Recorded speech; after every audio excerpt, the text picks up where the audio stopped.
എറണാകുളം മൂവാറ്റുപുഴ നഗരസഭയിൽ തോറ്റ സ്ഥാനാർത്ഥിയുടെ ഇലക്ഷൻ ഏജന്റിന്റെ വീടിന് നേരെ ആക്രമണം. കോൺഗ്രസ് സ്ഥാനാർത്ഥിയുടെ ഇലക്ഷൻ ഏജന്റ് അലിയുടെ വീടിന് നേരെ ഇന്നലെ രാത്രിയാണ് ആക്രമണമുണ്ടായത്. പടക്കമേറിൽ വീടിന്റെ ജനൽ ചില്ലുകൾ തകർന്നു. ആര്യ വിവരങ്ങൾ നൽകും. ആര്യ, ഇന്നലെ രാത്രിയുണ്ടായ ആക്രമണമാണ്. ആരാണ് ആക്രമണത്തിന് പിന്നിലെന്നുള്ള വിവരങ്ങളുണ്ടോ? പോലീസ് കേസെടുത്തിട്ടുണ്ടോ?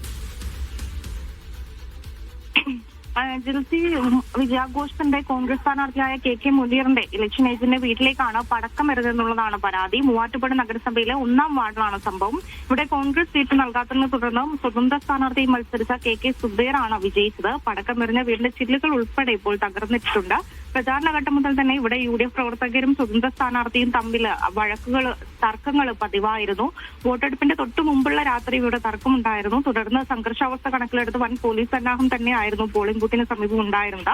ഇന്നലെയാണ് സുബൈറിന്റെ വിജയം ഉറപ്പായതോടെ വിജയാഘോഷത്തിനിടെയാണ് കെ മുനീറിന്റെ ചീഫ് ഇലക്ഷൻ ഏജന്റായ അലി പുതിയടത്തിന്റെ വീട്ടിലേക്ക് പടക്കമെറിയുകയുണ്ടായത്. ആക്രമണം ഭയന്ന അലിയും കുടുംബാംഗങ്ങളും ബന്ധുവീട്ടിലേക്ക് മാറിയിരുന്നു. അതിനാലാണ് വലിയൊരു അപകടം ഒഴിവായത്. പോലീസ് അലിയുടെ വീട്ടിലെത്തി പരിശോധനകൾ നടത്തിയിട്ടുണ്ട്. ശരി.